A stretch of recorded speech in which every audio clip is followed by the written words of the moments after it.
हजरत हारून बिन मूसा कहते हैं मैं ताबी हूं। किसके शागिर्द हैं? हजरत अनस बिन मालिक के रज़ी अल्लाह तआला अन्हु। हुजूर के गुलाम के जिन्होंने दिल पर जानी डिठा ओ अखियां ही तक लिया। गुलाम के गुलाम, गरीब आदमी, टोकरियां, छोटी छोटी टोकरियां फल रखने वाली बेच के गुजारा करते हैं। एक दरवाजे के आगे से गुजरे तो घर वालों ने अंदर बुला लिया। कहते हैं महल है, मलका बैठी है। मलका कहने लगी तू बड़ा सीनो जमील है, आ मेरे साथ मुंह काला कर। कहते नजर झोंक गई। कहने लगे तूने मेरा सिर्फ हुस्न देखा है, मेरे दिल में जो मेरे नबी का इश्क है वो नहीं देखा। तूने मेरे दिल में जो मेरे मुस्तफा का इश्क है। और बोया किसने? अनस बिन मालिक ने। अनस बिन तैबा से मंगाई जाती है, सीनों में रचाई जाती है। तौहीद की मैं प्यालों से नहीं नजरों से पिलाई जाती है। मैंने अनस बिन मालिक से फैज लिया मोहब्बत का। कहने लगी जितने पैसे तू कहेगा, इतने पैसे। जवानों, ना किसी गैर मुस्लिम बीबी के करीब जाना बिन निकाह के, सिर्फ पैसा इकट्ठा करने के लिए, सिर्फ जो है वो पासपोर्ट लेने के लिए, कागज बनवाने के लिए। ये देख नबी के मानने वाले कैसे होते। का ना तूने देखा नहीं हम कौन है? पाक रसूल के मानने वाले, पाक नबी का पाक कुरान पढ़ते हैं, पाक दीन है हमारा, जहन भी पाक, नजर भी पाक, अकीदा भी पाक, नजरिया भी पाक। अल्लाह ने हमारे सीने भी पाक रखे हुए हैं। खबरदार।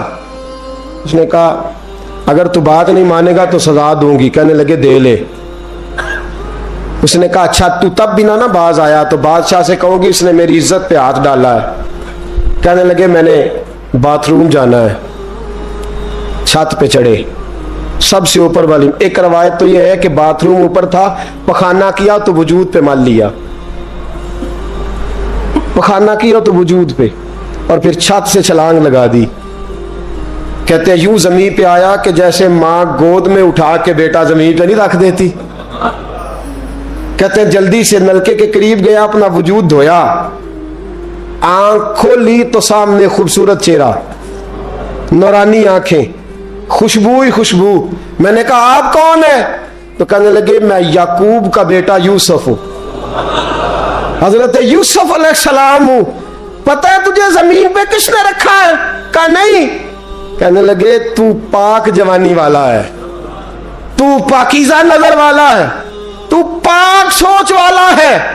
हजरत जिब्रील पहले वही लेके आते थे, आज एक बार फिर जमीन पे आए हैं, पर पे बिठा के तुझे जमीन पे छोड़ गए हैं, पर पे बिठा के जमीन पे छोड़ गए हैं। और कहा आजा सीने से लग जा, तूने वो काम उम्मती होके किया है जो मैंने नबी होके किया था, आजा सीने से लग जा।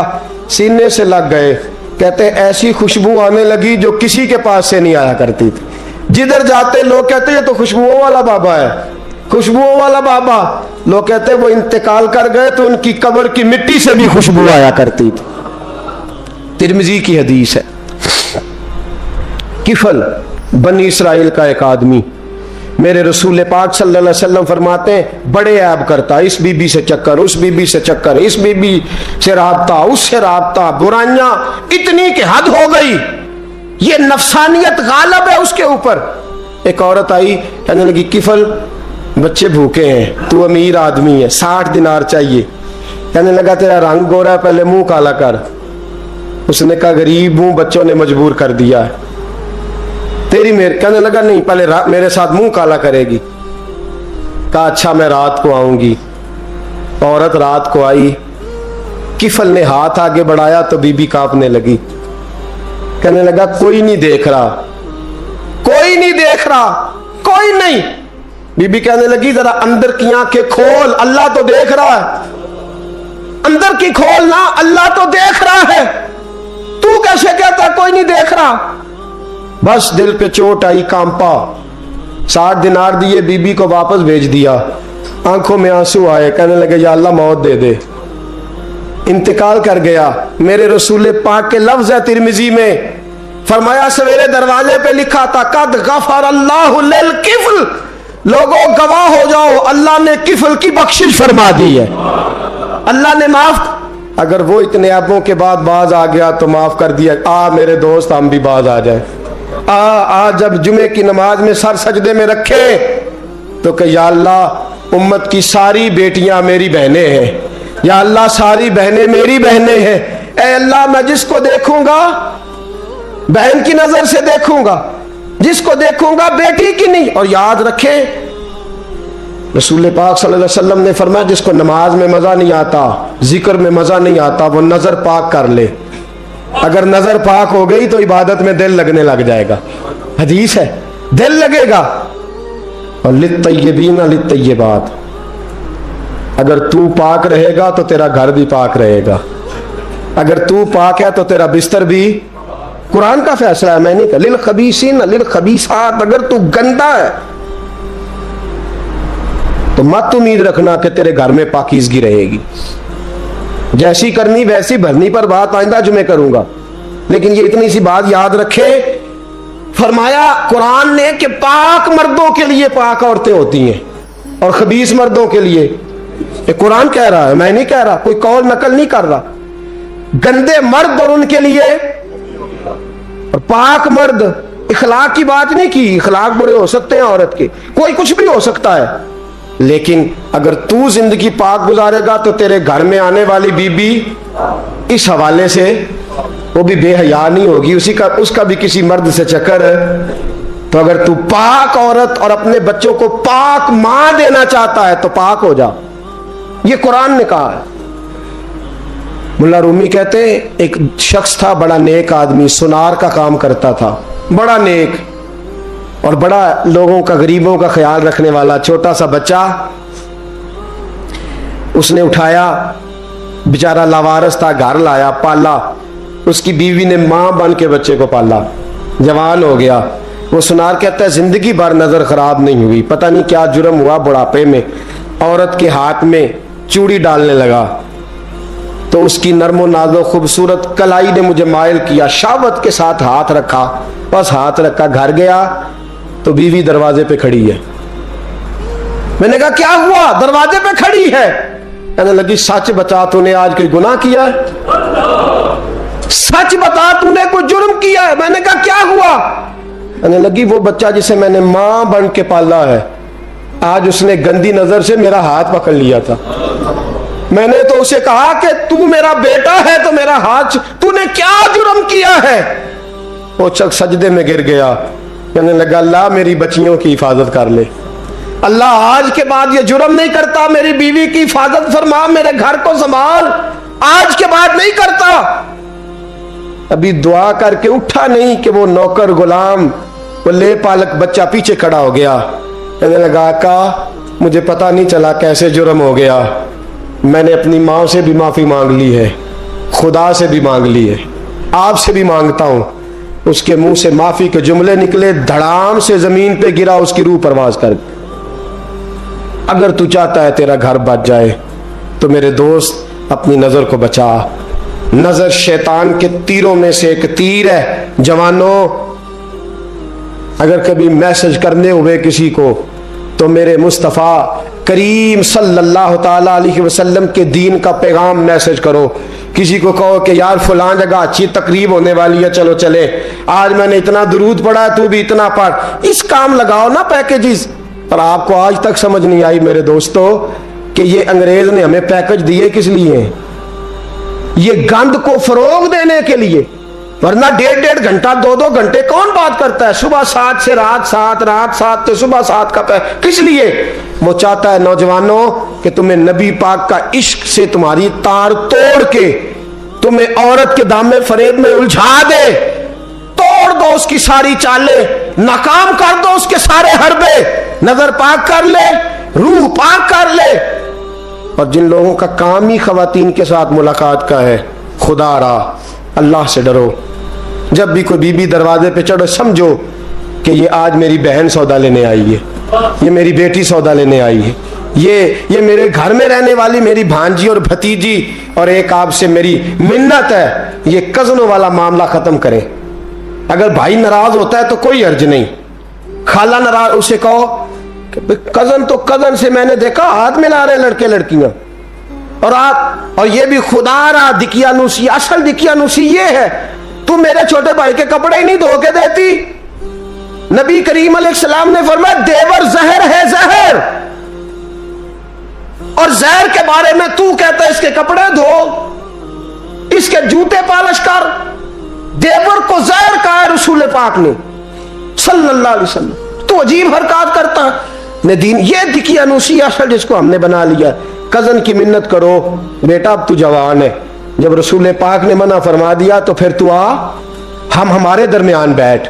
कोई इजाजत नहीं कजन को कि कजन को मोटरसाइकिल पे बिठाए और बाजार ले जाए, कोई इजाजत नहीं किसी को कि वो किसी के साथ इस किस्म का कोई ताल्लुक जो है उसको परवान चढ़ाए। घर में जरूर आए, बैठे जरूर, लेकिन जहां सब लोग बैठे वहां बैठे मुख्तसर वक्त। और आप चूंकि नौजवान बैठे हो, आप किसी के कजन हो, किसी के आप कुछ लगते हो, अव्वल तो किसी के घर जाओ ना। जवानी आवारा फिरने का नाम नहीं, दीन की खिदमत करने का नाम है। दीन की खिदमत, हमारे पास आओ, हम आपको दीन के काम लगाएं।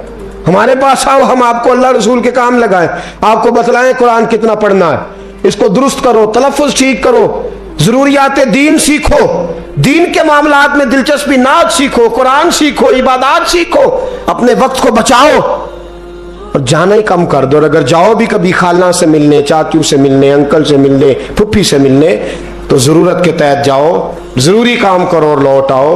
हिफाजत करो, सामने गड़ा हो तो कोई छलांग नहीं लगाया करता, सामने गड़ा देख के छलांग लगा के कहते हो मैं उलझ गया हूँ, खुदा रा इस चक्कर से बच जाओ।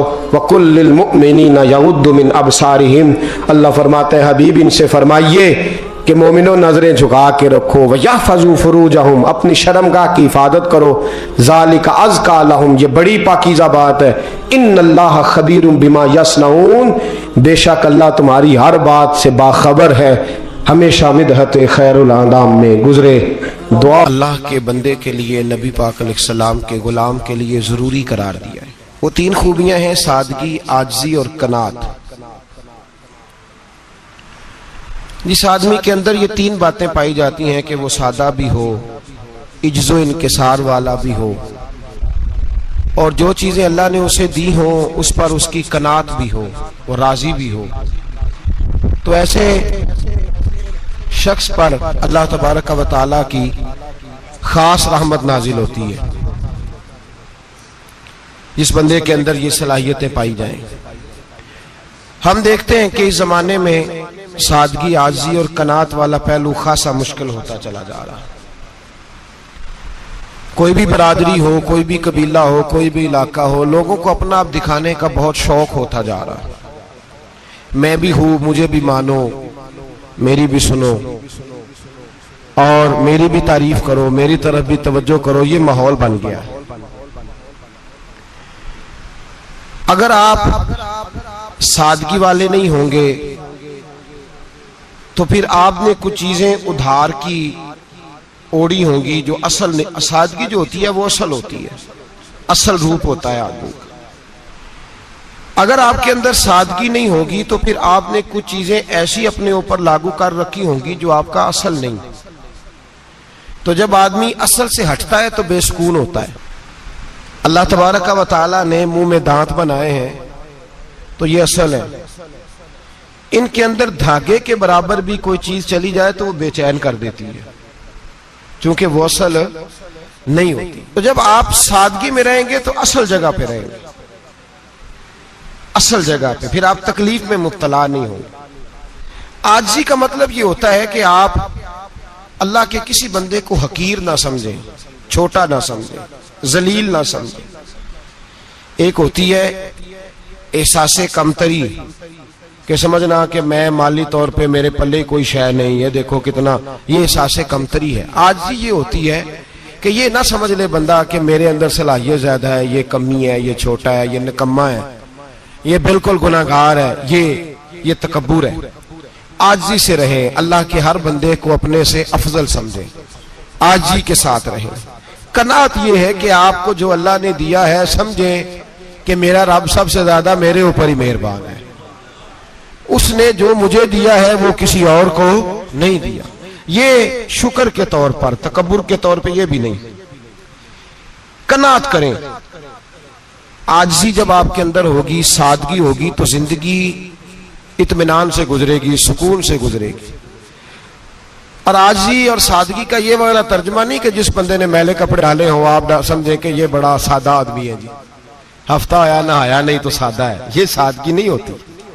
नफासत तो हुसैन है इस्लाम का। नबी पाक सल्लल्लाहु अलैहि वसल्लम ने एक मालदार आदमी को फटे पुराने कपड़े पहने हुए देखा था तो हुजूर ने मना किया था। फरमाया अगर अल्लाह नेमत देता है तो बंदे पर उसका असर देखना भी पसंद फरमाता है। अच्छे कपड़े छोड़ दें तो आप सादा हो गए, ये मतलब नहीं। बहुत सारे गरीब लोग भी सादे नहीं होते, जो हर वक्त कहता रहता है मैं किसी चौधरी को कुछ नहीं समझता, तो वो सादा है। जो कहता रहता है कोई नहीं मेरी नजर में, मैं आप बड़ा सियाना हूं, फलाना बंदा आया तो मैंने लाजवाब कर दिया, दो बातें नहीं फिर वो कर सका आगे से, तो आप सादे? आप तो बड़े महान तेज आदमी है भाई, आप तो अपनी करामत सुना रहे। सादगी का मतलब है बेतकल्लफ जिंदगी, जिसमें कोई तकल्लुफ ना पाया जाए। जो बंदा हो वही वो बयान करे, ये सादगी है। ये सादगी के खिलाफ है कि आप जो नहीं है वो आप। मेरा एक तजर्बा है, इसको आप कुरान और हदीस का निचोड़ ना समझिएगा, मेरी जाती बात है तो इसको जादी रहने दीजिएगा। कभी कभी मैं परेशान होता हूं। आप किसी की दावत खाने जाए ना, वो अकीके की हो, वलीमे की हो, कोई भी हो, अच्छा जब आप खा लेते हैं ना तो फिर वो आदमी मुतालबा करता है कि आप उसकी तारीफ करें, फिर उसका ये मुतालबा होता है। वो बिल्कुल मेरी तरह का देहाती भी हो तो कहता मैं मुंडिया नूं कल आख्या कि लियाओ फिर कोई कट्टा चंगा तगड़ा जिहा, अज जी आखन ना कि जनाब एदी दावत सी ते इस पकाए कुछ नहीं। वो फिर जिसले कट्टा एडा वधिया लिया के नाई अगे रखिया तो उन्हें पहली बारी इंज दा वेख्या, उन्हें फिर बनाया कि कमाल कर छड़ी। मुतालबा क्या है उसका भला? तुहानू आखे कि जिंज दी तुसां रोटी पकाई मैं कदे नहीं खादी। ये हर आदमी का मुतालबा, हर आदमी। जनाब मैं सवेरे गया हूं तो ताजी सब्जी स्पेशल आपके लिए मैं लेके आया हूं, और ये वो वाली लाया हूं जो मिलती नहीं थी पूरी दुनिया से, सिर्फ मुझे मिली है। तो ये आजिज़ी नहीं, ये सादगी नहीं, ये बनावट है। ये मैं अमीर गरीब, ये सारे लोग ये काम करते हैं। सारे जो हम नहीं वो हम बन के दिखाते हैं, जो हम हैं नहीं वो हम बनते हैं। उसका नुकसान ये होता है कि जब वो चीज जो असल नहीं होती वो आती है तो तकलीफ देती है। नबी पाक अलैहिस्सलाम की जिंदगी सादी थी। किस तरह की सादी थी? दो जुमले, हजरत अब्दुल्लाह इब्ने अब्बास के दो जुमले और बात खत्म कर दी। फरमाते हैं मेरे रसूल पाक अलैहिस्सलाम की जिंदगी सादी थी। ये कैसी सादी थी?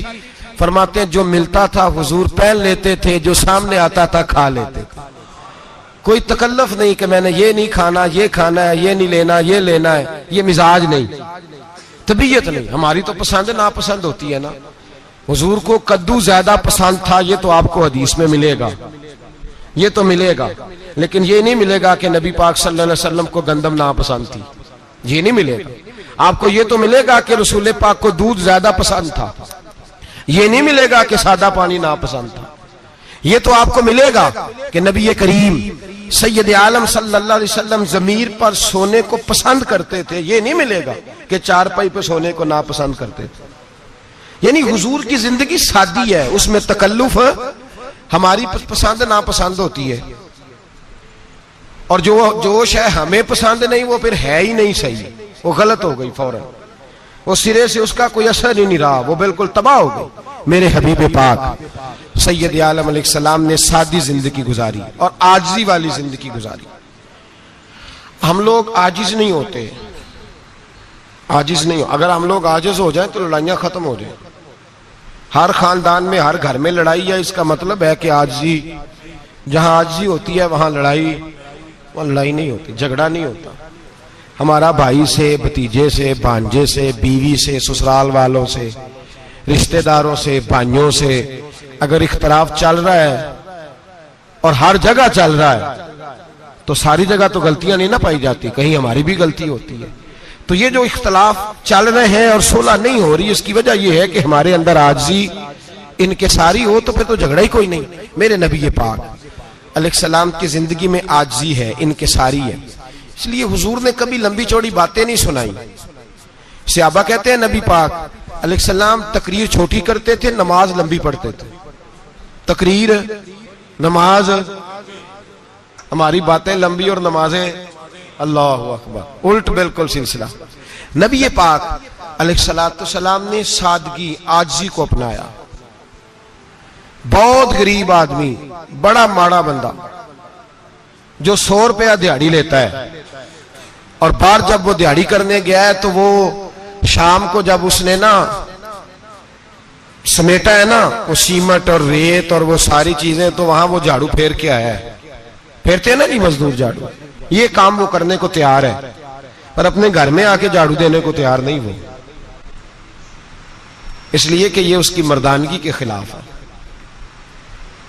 बाहर जब वो गया है, किसी होटल में काम कर रहा है, टाई पैंट कोट पहन के वो बड़ा अच्छा, वहां अगर उसको बर्तन धोने पड़े तो धो लिए, बल्कि अगर नाराज ना हो जाए बाहर रहने वाले साथी, तो ढेरों लोग बाहर जाके होटलों में बर्तन मांजते हैं, लेकिन वहां उनके रोब को, उनके नाम को कोई धब्बा लगता, लेकिन घर के अंदर जिस बर्तन में उन्होंने खुद रोटी खाई है, अगर उनको ये कह दिया जाए ना कि ये धो लो, तो फिर तो तलाक तक नौबत आ जाती, फिर तो मसला खराब है।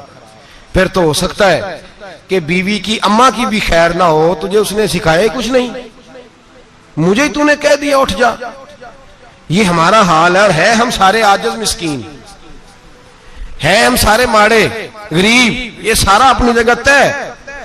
लेकिन जहां डटना है, बल्कि यूं समझ लें कि जहां रोब ना चला वहां मिस्कीन हो गए, और जहां चल गया और बादशाह हो गए। मेरे रसूल पाक सैयद आलम अलैहिस्सलाम का उसवा नूर सुनो, सैयदा तैयबा ताहिरा हजरत आयशा सिद्दीका रदी अल्लाह ताला अन्हा फरमाती हैं, हुजूर घर में आते, अगर घर के अंदर झाड़ू देने वाला है तो मुस्तफा ने उठा के काम करना शुरू कर दिया है। ये मामूली बात नहीं। अगर हजरत फातिमा ज़हरा की चक्की पीसने के लिए फरिश्ते आ सकते हैं, तो रसूल पाक के घर का काम करने के लिए भी आ सकते हैं, आ सकते हैं। लेकिन मेरे नबी पाक सल्लल्लाहु अलैहि वसल्लम घर में अपने कपड़े धो लेते, फट जाते तो हुजूर सी लेते। यहां तक कि हजरत आयशा फरमाती है, एक दिन हुजूर ने कहा खाना पकाओ, तो मैंने कहा कनीज आटा गूंद रही है। नबी पाक ने मालूमात की तो पता चला कि वो कनीज तो जा चुकी, बीमार थी। फरमाती है हुजूर ने अपने दस्ते मुबारक से आटा गूंदा, नबी पाक ने गूंदा, नबी पाक ने। लगे जो मजदूर शाह ऐसा, न धुन न दौलत सरबराह ऐसा, अर्श नशी का जमी पे घर है, मेरा पैगंबर अजीम तर है। नबी पाक ने आटा गूंदा और आटा गूंद के फरमाया आयशा आओ रोटी पका दो, मैंने आटा गूंद दिया है। ओ भाई मैं बहुत बड़ा नवाब हूं मैं आजिज़ मिस्कीन, लोगों की मैं कमियां कोताहियां सुनाता हूं, लेकिन अगर जरा सा भी हाथ हिलाना पड़े तो उस वक्त ना जहां रोब चलता है वहां तो चलाना चाहिए ना। जितना हमारा दबदबा बनता है, आजिज़ी इनकिसारी, ये इंसान को संवारती है, ये उसको सुकून देती है, ये उसके अंदर पैदा करती है वो चीज जो उसे अल्लाह के करीब करती है। अगर आप बड़े हैं तो फिर आप बड़े ही रह जाएंगे, बन कुछ नहीं सकेंगे। अगर आप में तकब्बुर है तो फिर अना का बुत कायम हो जाएगा, बन कुछ नहीं सकेंगे आप। हर आदमी को अपना आप दिखाने का शौक है, बनाने का शौक है, शोहरत, नाम भरी, अपने आप को जाहिर करना, बताना। 1,44,000 सहाबा थे मेरे रसूल पाक के, सारे कहिए सल्लल्लाहु अलैहि वसल्लम। जब हुजूर का नाम सुने तो दरूद पाक पढ़ा करें सल्लल्लाहु ताला अलैहि वसल्लम। 1,44,000 सहाबा थे, काम कर गए, किसी ने नाम नहीं बनाया, काम किया। शायद चंद 100 के नाम किताबों में मिलते हो, बाकियों ने काम किया, नाम पर तवज्जो ही नहीं। और कुछ ऐसे भी थे जो आए नहीं, बात मानी है मेरे नबी पाक की, हजरत वैसे करनी रदी अल्लाह, तशरीफ नहीं लाए, घर रह के वे हुजूर की बात मानी है। माँ की खिदमत करो, नहीं आए, खिदमत करी, तशरीफ नहीं लाए, घर रह के बात मानी। दर्जा क्या दिया?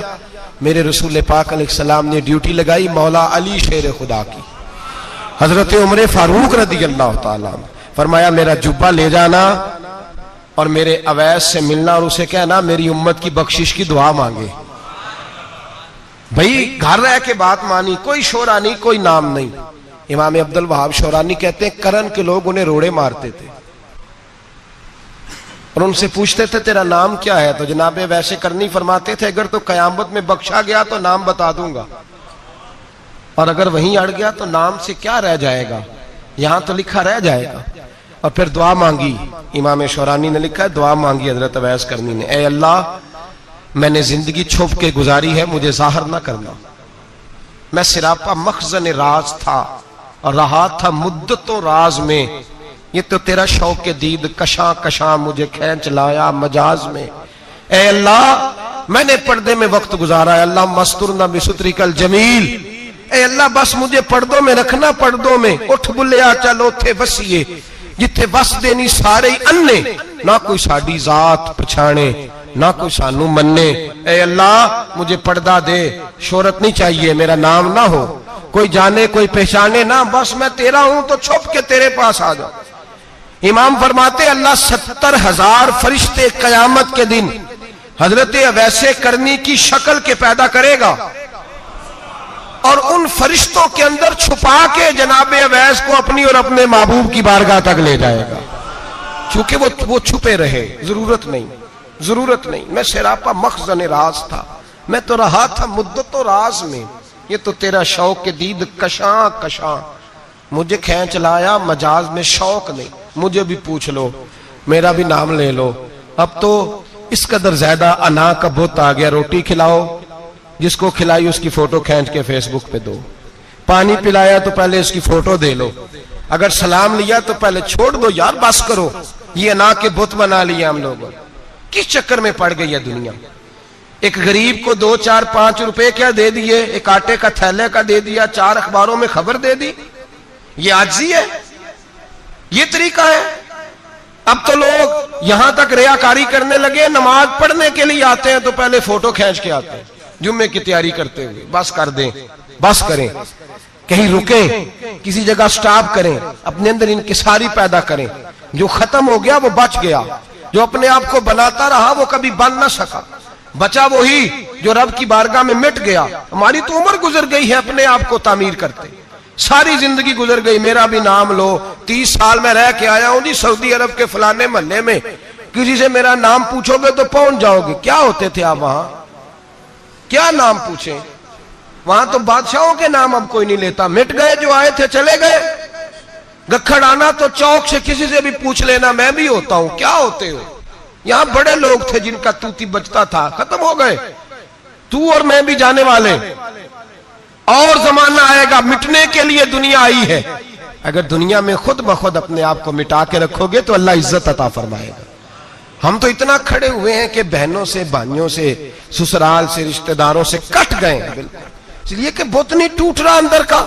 मेरे नबी पाक सैयद आलम अलैहिस्सलाम के गुलाम बड़ा कुछ थे, पर उनकी जुबानों पे कभी कुछ होने का जिक्र नहीं आया। बड़ा कुछ थे, वो बड़ा कुछ थे। हजरत अबू बकर सिद्दीक रदी अल्लाह बड़ा कुछ थे ना, क्या बात थी। मेरे मुस्तफा करीम सैयद आलम सल्लल्लाहु अलैहि वसल्लम ने फरमाया, अबू बकर मेरा वो खलील है कि दुनिया में भी मेरा सज्जन है, कयामत में भी मेरा दोस्त होगा, दुनिया और आखिरत में वही अबू बकर है।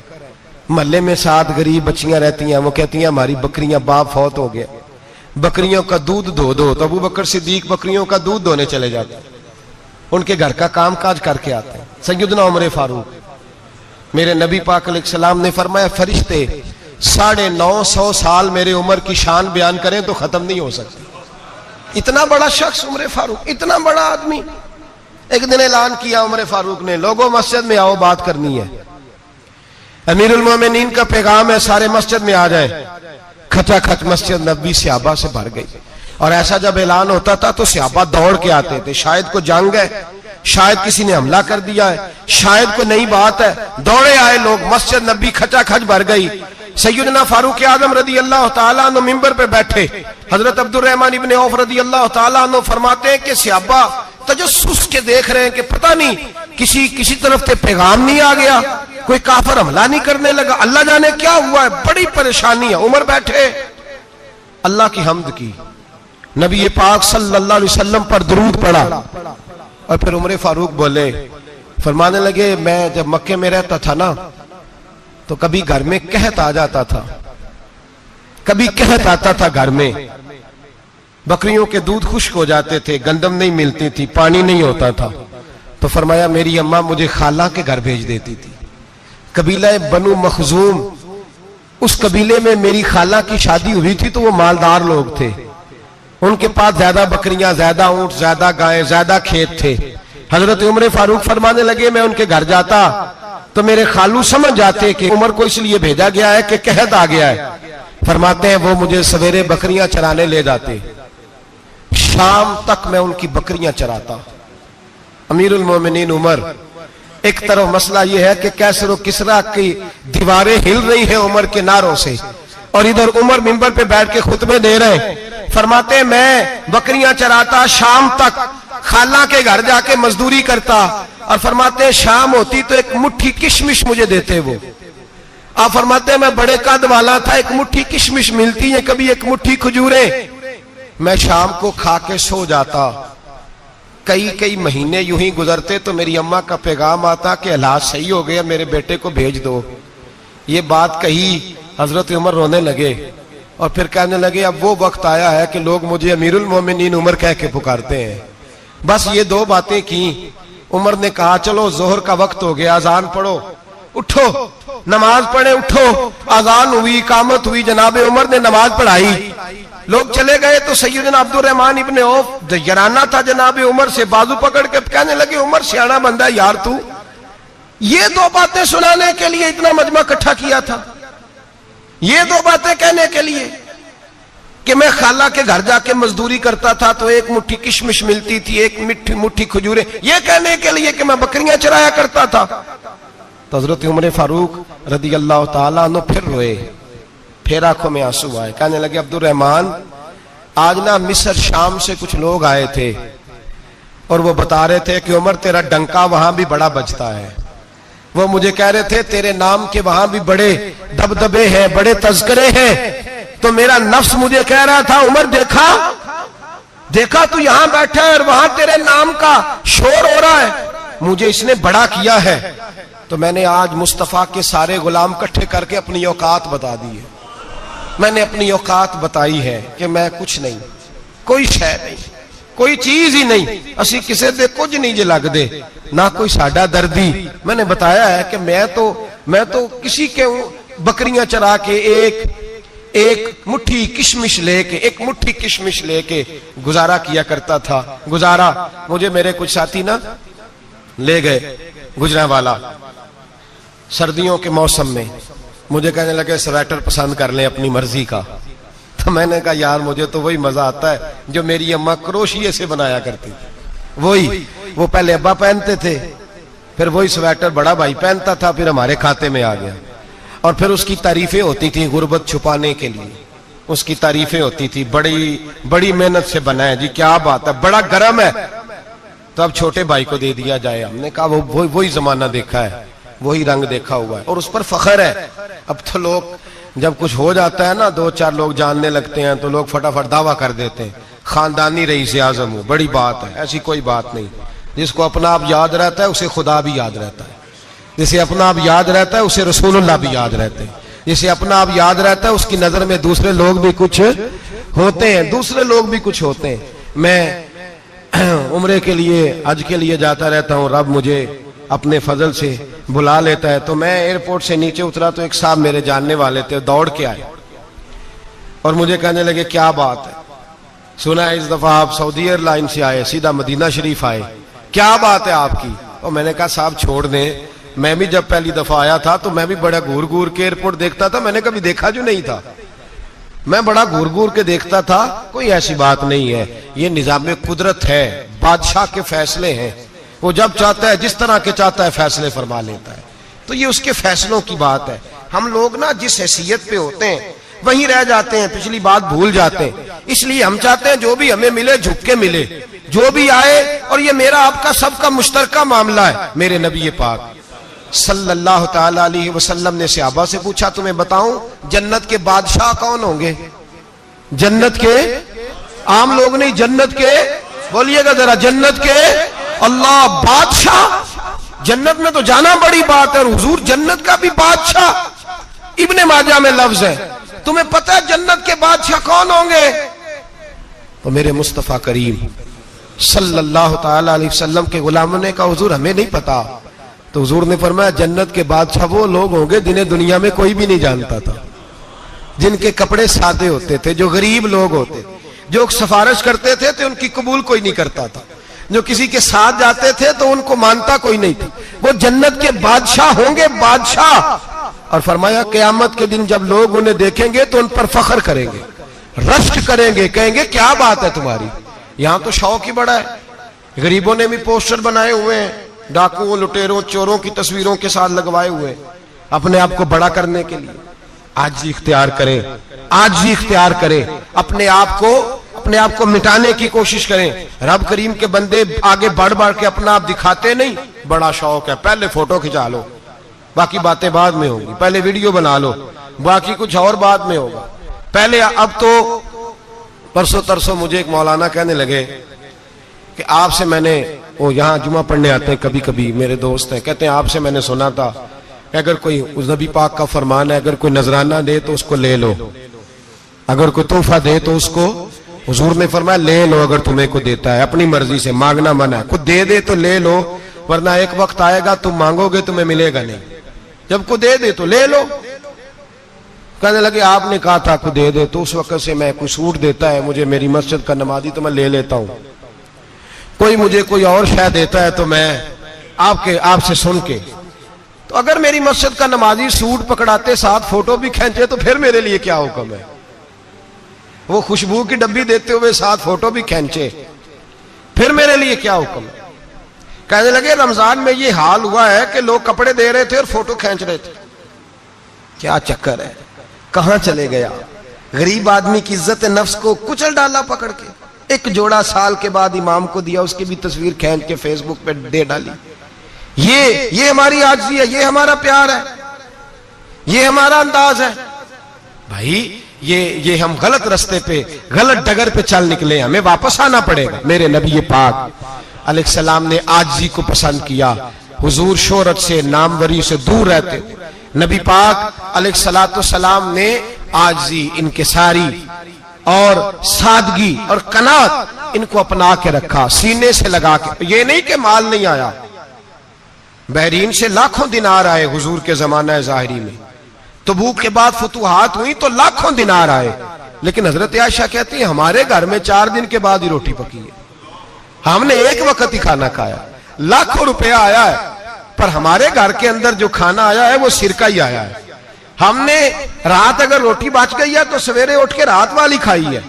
हमारे घर के अंदर वही हालात रहे, इसलिए कि मेरे नबी पाक अलैहिस्सलाम ने फरमाया मैं तुम्हारी दुनिया से हासिल करने नहीं आया, मैं तो मुसाफिर की तरह वक्त गुजारने आया। हम ज्यादा के चक्कर में निकले तो बड़ा कुछ कुचल के आ गए, बड़ा कुछ। आजी जब पैदा होती है, इनकिसारी जब पैदा होती है, जब तवाज़ो आती है, फिर इंसान बनता है, फिर वो समझता है, फिर उसके अंदर तब्दीली आती है, फिर वो। और बुजुर्ग फरमाते हैं आजी वाले को नमाज में भी लज्जत आती है, वरना तो किसी ने पूछा था, एक शायर इस्लामाबाद में रहते थे, तो उनसे किसी ने पूछा कि आपका शहर किस तरह का है। उन्होंने कहा मेरा उस शहर अदावत में बसेरा है जहां लोग सजदों में भी लोगों का बुरा सोचते हैं। मेरा उस शहर अदावत में बसेरा है जहां लोग सजदों में भी लोगों का, नमाज पढ़ते हुए कहते हैं देखो कितनी बू आ रही है इससे, कपड़े नहीं बदल के आया, नमाज पढ़ते हुए भी साथ वाले के बारे में बुरा सोच रहे हैं। जब आजी सैयद अहमद कबीर रिफाई रहमतुल्लाह ताला अलैह, ये सिलसिला रिफाइया के शेख हैं, आला हजरत रहमतुल्लाह अलैह ने इनकी बड़ी तारीफ लिखी है फतावा रज़विया में। मिस्र के अंदर सिलसिला रिफाइया और शाज़लिया, बहुत सारे लोग इस सिलसिले में मुरीद हैं। सैयद अहमद कबीर रिफाई इतने बड़े सूफी थे कि मेरे मुस्तफ़ा करीम सल्लल्लाहु अलैहि वसल्लम के रोजे पर हाजिरी देने गए।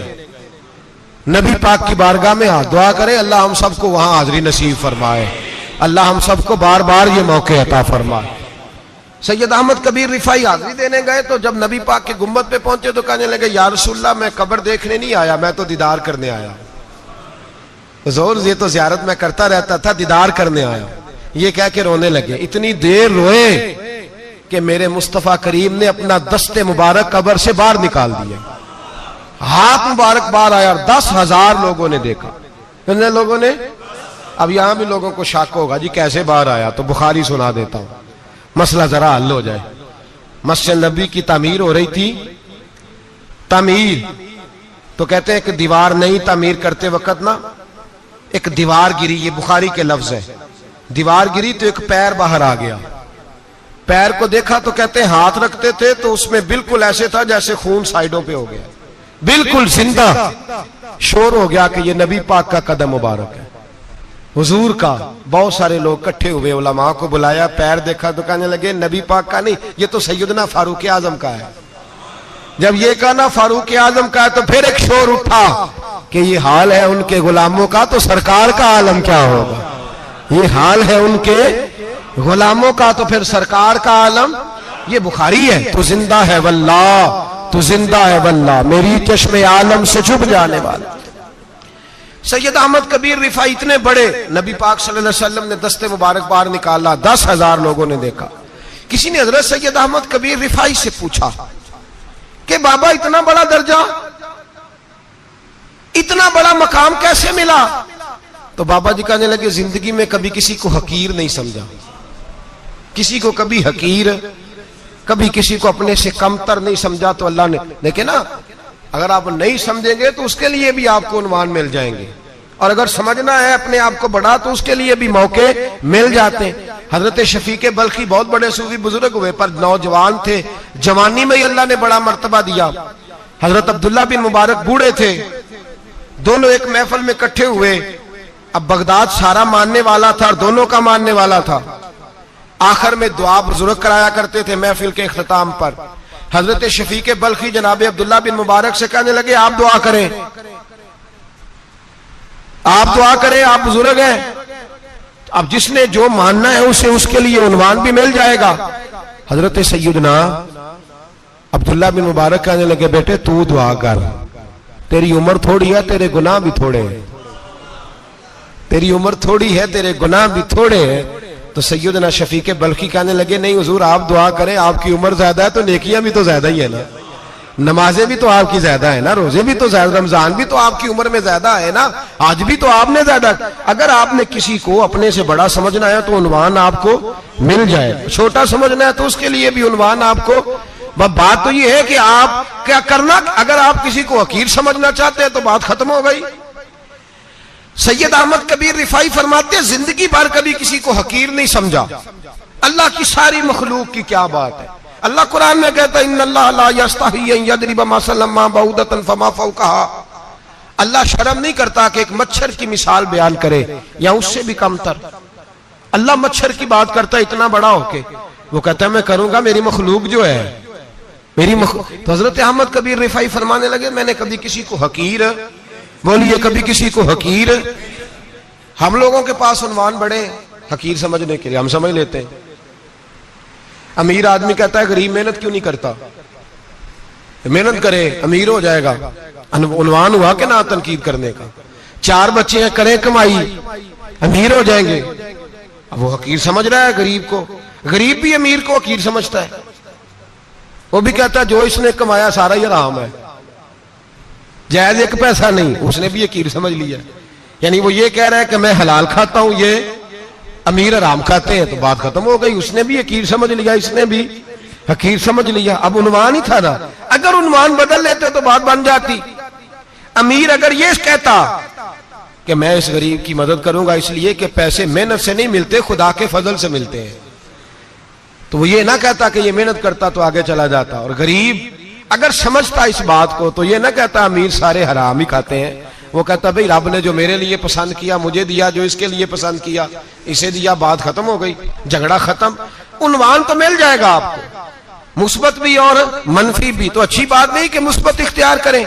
सैयद अहमद कबीर रिफाई कहते मैं गुजर रहा था, एक दिन मेरे साथ ऐसा हुआ कि मैं गुजर रहा था खेत के अंदर से, इधर भी पानी था इधर भी पानी था। होता है ना पानी पानी होता है फसलों में कई दफा। कब होता है ज्यादा पानी? नहीं, जब कद्दू करीदा है जी, और जब कद्दू करते हैं ना तो दोनों जाने पानी भरा होता है ना जी, वो ट्रैक्टर भी पानी में चलता है। मैं पेंडू हूं ना, मुझे ज्यादा पता है क्या हालात होते हैं। तो वो इधर भी पानी इधर भी पानी, तो दरमियान में से वो मुंडेर होती है छोटी सी, वाटा खीदा अपनी जुबान है। तो कहते इधर भी पानी था इधर भी पानी था। सैयद अहमद कबीर रिफाई कहते हैं मैं गुजर रहा था, असर की नमाज का टाइम हो गया, मैं जल्दी जल्दी जा रहा, सामने से कुत्ता आ गया। इंसान अशरफुल मखलूकात है, लेकिन वो अल्लाह का शुक्र करेगा कि उसने मुझे अशरफ बनाया है। ये नहीं कह सकता कि ये मखलूक हकीर है, ये बुरी है, ये नहीं कह सकता। शुक्र करे कि मुझे अल्लाह ने अशरफुल। सैयद अहमद कबीर रिफाई कहते हैं कुत्ता आ गया सामने से। अब कुत्ता आया तो मुझे जल्दी थी, कुत्ता भी भीगा हुआ था। अब मेरा दिल करे कि कुत्ता नीचे उतरे तो मैं गुजरूं, कुत्ता खड़ा है कि ये साइड पे हो तो मैं गुजरूं। कहते हैं देर हो गई तो मुझे डर लगता था, मैंने कभी कुत्ते को भी नहीं झिड़का था, कभी कुत्ते को भी, अपनी इतनी हैसियत ही नहीं, झिड़का ही नहीं कभी किसी को। आप फरमाते हैं देर हो गई तो मैंने कहा या अल्लाह, हजरत सैयद अहमद कबीर कहते हैं मैंने कहा या अल्लाह इस कुत्ते को जुबान ही दे दे, मैं इसे कुछ समझा ही दूं, इसे जुबान ही दे दे, तू तो कादर मुतलक है। उसे जुबान दे दी तो मैंने कुत्ते से कहा नीचे उतर जा, मैंने नमाज पढ़नी है। तो कहने लगा बाबा जी आप उतर जाए, आप उतर जाए, आप उतर जाए, मैं क्यों उतरूं। तो सैयद अहमद कबीर रिफाई कहते हैं मैंने उससे कहा कि बात यह है कि मेरे ऊपर नमाज फर्ज है, तेरे ऊपर फर्ज नहीं, तो मैंने नमाज पढ़नी है। अगर मैं खेत में उतर गया तो कीचड़ है, मेरे कपड़ों को मिट्टी लग जाएगी, पता नहीं पानी पाक है कि नापाक है, तो तू उतर जा, तेरे ऊपर नमाज नहीं फर्ज, तो मुझे जाने दे। तो सैयद अहमद कबीर रिफाई कहते हैं उसने ऐसी बात की कि मेरे ऊपर वजब तारी हो गया। कुत्ते ने बात की तो मैं कांपने लगा। राती जागे शेख सदावे, राती जाग दे कुत्ते, तैथों उत्ते मालक दा दर मूल न छड़ दे, भावे मारो 100 जुत्ते, तैथों उत्ते वो एक बुरकी दा कदर पछानन, भावे मालक हो मन सुत्ते, तैथों उत्ते रुखा सुखा खा दिने जा रुखा विच सुत्ते, ते तैथों उत्ते उठ बुलिया चल यार मना लै नहीं ते बाजी लै गए नहीं कुत्ते, उठ बुलिया चल यार मना लै नहीं ते बाजी लै गए कुत्ते, ते तैथों उत्ते। सैयद अहमद कबीर रिफाई कहते हैं वो मुझे कहने लगा आप उतर जाए। तो मैंने कहा भाई मेरे ऊपर नमाज फर्ज है, तेरे ऊपर फर्ज नहीं, तू उतर जा, मेरे कपड़े आलूदा हो जाएंगे तो क्या करूंगा। तो कहते हैं उसने बात की तो मैं घबरा गया और छलांग लगा के मैं खेत में उतर गया। मुझे कहने लगा बाबा जी कपड़े अगर आपके कीचड़ से आलूदा हो गए तो पानी से साफ हो जाएंगे, और अगर मुझे हकीर जान के आपका दिल आलूदा हो गया तो 7 समुद्रों से भी साफ नहीं होगा, कपड़े पानी से धुल जाएंगे, और दिल अगर तकब्बुर से आलूदा हुआ तो 7 समुद्रों से भी सही हो सकता ना ना ना। हकीर नहीं जानना, ना मौलवी को, ना सूफी को, ना दरवेश को, ना खेत में काम करने वाले को, ना पट्टे पे मजदूरी करने वाले को, ना गाड़ी का शीशा साफ करने वाले को, ना तेल डालने वाले को, ना किसी को हकीर ना जान, ना किसी के हाल पे तंज कर, ना किसी के गम का मजाक उड़ा, वो जिसे चाहे जैसा नवाज दे। ये मिजाज लुत्फ रसूल है। ना ना कोई आया लेके चला गया, कोई उम्र भर भी ना पा सका, मेरे मौला तुझसे गिला नहीं, ये तो अपना अपना नसीब है। भाई हकीर नहीं जानना। सैयद अहमद कबीर रिफाई फरमाते हैं वो कुत्ता तो गुजर गया, मैं दौड़ा घर गया, जाके मैंने गुस्ल किया, कपड़े बदले। फरमाते हैं पहले भी मैं असर पढ़ता था, पर आज जब नमाज पढ़ी तो बड़ा ही मजा आया। मैं सर सजदे में रखूं मेरा उठाने को जी ही ना चाहे, मैं रुकू में जाऊं तो मेरा सर उठाने को दिल ही ना चाहे। मेरा दिल करे आज मगरिब लेट हो जाए, आज सूरज देर से गुरूब हो, मैं आज सारा दिन असर ही पढ़ता रहूं। भाई जब तू आजिज़ी वाली पढ़ता है, जब तू इनकिसारी वाली पढ़ता है, जब तू हजरत सैयदना मुआविया बिन खुतैज रदिया, एक हजरत मुआविया बिन सुफियान है, एक मुआविया बिन खुतैज सहाबी है, वो कहते हैं मैं जंग फतह करके आया तो सख्त गर्मी का मौसम था, मुझे पता था कि उमर फारूक दोपहर को आराम कर रहे होंगे। आप फरमाते मैं मस्जिद नबी में बैठ गया, एक बच्ची जनाब उमर के घर से निकली तो मुझे कहने लगी मुआविया आपका नाम है। मैंने कहा हाँ। अंदर जाके जनाब उमर को बताया तो उमर दौड़े आए, और जब आए तो सर पे टोपी कोई नहीं, पैरों में जूता कोई नहीं। कहने लगे मैं तेरा इंतजार कर रहा था, आज मुझे उम्मीद थी तू आएगा, तूने बताया क्यों नहीं। तो मैंने कहा हुजूर मुझे पता है रात सारी आप चेहरे पे कपड़ा डाल के मदीने की गलियों में रहते हैं, तो दोपहर को आप आराम करते होंगे, इसलिए मैंने कोशिश की कि आपको बेदार ना करूं, आप आराम कर रहे होंगे, इसलिए ये मैंने कोशिश की कि मैं बैठता हूं मस्जिद में, आराम करता हूं, जब आप आएंगे तो देखी जाएगी। हजरत उमर फारूक ने जलाल किया, फरमाया तू मुझे गाफिल समझता है कि मैं सो जाऊंगा? और आप फरमाने लगे मैं कौम का खादिम हूं जिसकी इतनी ज्यादा रियाया हो वो सो जाए चुप करके, मैंने जवाब नहीं देना अल्लाह की बारगाह में? फरमाया मेरे अमीरों की तरह सोने जागने के वक्त मुकर्रर नहीं, मैं कौम का खादिम हूं, जिस वक्त भी आया करो मुझे जगा लिया करो, मुझे कब्र में जाके खुदा को भी जवाब देना है, मोहम्मद मुस्तफा को भी जवाब देना है। मेरे भाई याद रखे, जब ये चीजें पैदा, और फिर हमने इन तकल्लुफात में, मैंने कई दफा ये बात बयान की है, अब तो लोग रिश्ते करते हैं तो डीसी कॉलोनी में किराए का मकान खरीदते हैं, 2-4 गैरों की गाड़ियां मंगा के दरवाजे के आगे खड़ा करते हैं, रिश्ता हो जाता है बड़ा घर देख के, और जब शादी के चौथे दिन पता चलता है कि ये किराए का मकान था, तो रिश्ते मकानों पे कायम नहीं होते, एतबार पे कायम होते हैं। वो एतबार टूटता है तो जिंदगी भर कायम नहीं होता दोबारा। जो आप हैं आप वही रहें, जो आप नहीं है वो कभी बनने की कोशिश ना करें। और मेरे अजीज ये भी याद रखें, आजिज़ी आपको सवार देगी। और वैसे भी हम अल्लाह के हुजूर जाने वाले, अगर पर्दों में छुप के चले जाएंगे तो बच जाएंगे, और अगर हम अपना आप दिखाते ही रहें, सारी जिंदगी इसी चक्कर में रहें कि मुझे भी पूछो, मुझसे भी मुशावरत करो, मेरी भी बात सुनो, तो ये अना की दौड़ तो खत्म ही नहीं होती। हिर्स सिर्फ पैसे की नहीं होती, हिर्स हवस शोहरत की भी होती है। और नबी पाक सल्लल्लाहु अलैहि वसल्लम ने इसको भी बयान फरमाया है कि ये जो तेरे अंदर चीज पैदा होती है ना, मैं जाना जाऊं पहचाना जाऊं, इससे भी अपने आप को बचा। सहाबा के बाद जिस शख्स की खिलाफत सबसे मजबूत हुई वो हजरत उमर बिन अब्दुल अजीज थे। इतनी बेहतरीन खिलाफत की कि लोगों को हजरत उमर का जमाना याद आ गया। हजरत उमर बिन अब्दुल अजीज, इराक में रहने वाली एक औरत थी, उस औरत का खामद फौत हो गया तो 5 बच्चियां यतीम थी। वो इराक से चली और जनाब उमर बिन अब्दुल अजीज के पास आई कि आप मेरी बच्चियों का वजीफा लगा दें। वो कहती है जब मैं पहुंची ना, यहां तो अब तो इस्तकबाल, आना जाना बड़े मामलात है, अब तो बच्ची की बारात आए और 5, 7, 10, 20 लोग दरवाजे पे खड़े ना हो तो बारात नाराज हो जाती है, कहते हमारा इस्तकबाल ही किसी ने नहीं किया। तो इस्तकबाल तो अब इस तरह है जिस तरह नशा नहीं होता, ये इस्तकबाल की हालत है, अमीरों से लेके गरीबों तक। मुझे पूछा ही नहीं किसी ने, कुर्सी नहीं दी, आगे नहीं बिठाया, अब ये वाला मामला है। और मैं मेरी तरह के लोग, नेक लोगों की बात नहीं करता। अब तो हम देखते हैं फुला मौलाना का इस्तकबाल हो रहा है, फुला के लिए लोग खड़े हो रहे हैं, नारे लग रहे हैं। और अब तो मैं देखता हूं ऐसे ऐसे हाथ लहराते हैं सूफी और दरवेश कहलाने वाले, जैसे सियासी लीडर लहराया करते हैं। ये क्या तरीका हुआ? ये कौन सा तर्ज जिंदगी? मेरे नबी पाक सल्लल्लाहु अलैहि वसल्लम ने फरमाया जो ख्वाहिश करे कि मैं आऊं और लोग खड़े हों वो तो जहन्नमी है, तो दोज़खी है। सारे वही तरीके हम इख्तियार करते जा रहे हैं, वही प्रोटोकॉल है हर जगह। वो लोग जिनके दरवाजे खुले होने चाहिए थे वहां भी हर वक्त के लिए मामला तय हो गए। याद रखें मेरे नबी पाक अलैहिस्सलातु सलाम ने जो तालीमात दी, हजरत उमर बिन अब्दुल अजीज रहमतुल्लाह ताला अलैह। औरत कहती है मैं पहुंच गई, मैंने लोगों से पूछा घर कहां है, तो कहा वो जहां बोरी लटक रही है ना बाहर, टाट का पर्दा लगा हुआ है, वो हजरत उमर बिन अब्दुल अजीज का घर है। कहती है मैं दरवाजे पे दस्तक दी, एक औरत ने दरवाजा खोला तो मुझे बीबी जान के अंदर बुलाया।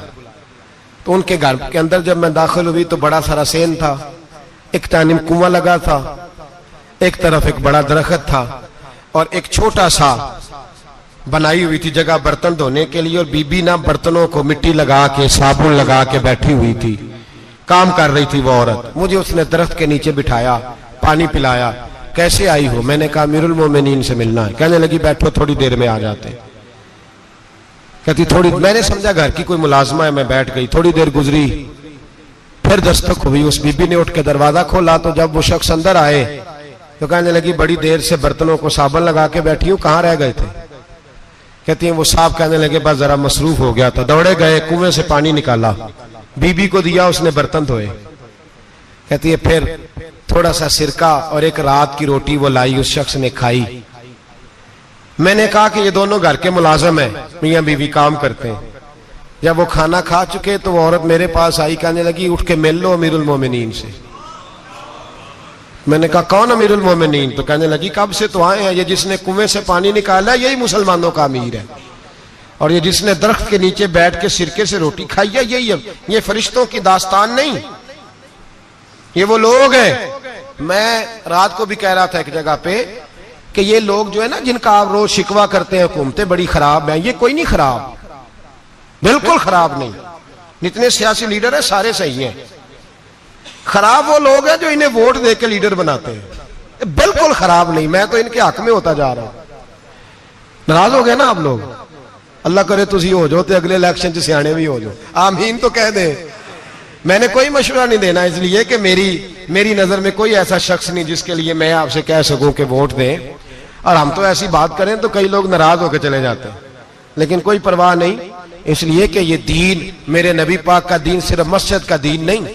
इंशाअल्लाह आइंदा जुम्मे नजरिया पाकिस्तान बयान करूंगा और बताऊंगा कि पाकिस्तान का मतलब क्या, ला इलाहा इल्लल्लाह मुहम्मदुर रसूलुल्लाह सल्लल्लाहु अलैहि वसल्लम। हुजूर का जो कुरान नाफज होगा मस्जिद में, वो कुरान कचहरी में भी नाफज होगा इंशाअल्लाह। और वो कुरान नाफज होने आया है, असेंबलियों में वही कुरान नाफज होगा इंशाअल्लाह। और यही चिराग जलेगा तो रोशनी होगी। बयान करेंगे और डट के बयान करेंगे, आपको बताएंगे। बस जो बात समझा रहा हूं फिल वक्त वो समझे। मुजरम वो नहीं जो बड़ा बन के लूटता है, मुजरम वो है जो उसको सपोर्ट करता है, जिसने उसे बड़ा बनाया है। ये याद रख ले, हमारी कोई बचत नहीं होगी, हमसे पूछा जाएगा। हम सारे कचहरी में खड़े होंगे, अल्लाह सवाल करेगा कि तुम बताओ तुम इनके मददगार क्यों बने थे, तुम सपोर्ट क्यों करते थे, ये पूछा जाएगा और हमने जवाब देना है। बहरहाल आम दाम पर सरे मतलब जनाब उमर बिन अब्दुल अजीज रहमतुल्लाह अलैह के वो बीबी गई तो कहने लगी कि ये अमीरुल मोमिनीन ने कहा, उठ के हाजिर हुई, कहा हुजूर मैं इराक से आई हूं, मेरा खामद फौत हो गया, मेरी 5 बेटियां हैं, वजीफा लगा दे। वो बीबी कहती है मेरा दिल था कि यतीम बच्चियों का 100 दिनार साल का लगा देंगे तो बड़ी बात है। कहती है जब मैं उनके पास गई तो हजरत उमर बिन अब्दुल अजीज को बताया तो वो रोने लग गए और मुझसे माफियां मांगने लगे। मैंने कहा हुजूर आप क्यों माफी मांगते हैं? तो कहने लगे इसलिए माफी मांग रहा हूं कि तू मेरी रियाया में थी और तेरी 5 बच्चियां यतीम थी, तुझे खुद चल के आना पड़ा है। मेरा काम था तेरी खबर लेता, माफ कर दे अल्लाह की रिजा के लिए। उन्होंने वजीफा लिखना शुरू किया तो मेरी एक बच्ची का 1000 दिनार साल का लिखा। मैंने कहा अल्लाह तेरा शुक्र है।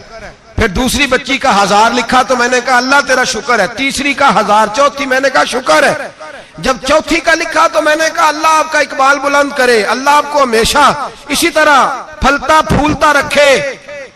कहते हैं जनाब उमर बिन अब्दुल अजीज ने कलम रख दिया, फरमाने लगे मैं 5वीं का वजीफा नहीं लिखूंगा, 4 बहनों से कहना बांट के इसे भी दे दे।